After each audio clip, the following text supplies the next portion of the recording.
नमस्कार, मी नरेश बोपचे. सत्यगोचर न्यूज मध्ये आपले स्वागत आहे. पोलीस स्टेशन आमगाव येथे रक्तदान शिबिर संपन्न.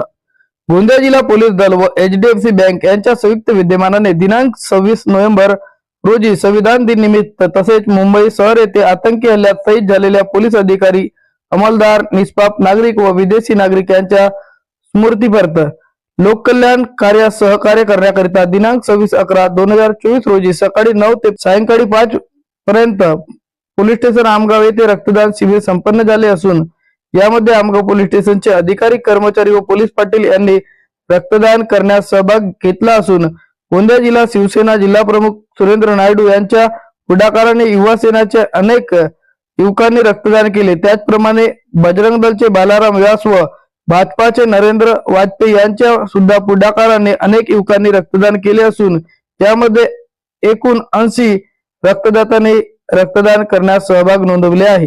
पोलीस स्टेशन आमगाव येथे गोंदिया जिल्हा पोलीस दल आणि HDFC बँक यांच्या संयुक्त विद्यमाने रक्तदान शिबिराचे आयोजन केलेले आहे.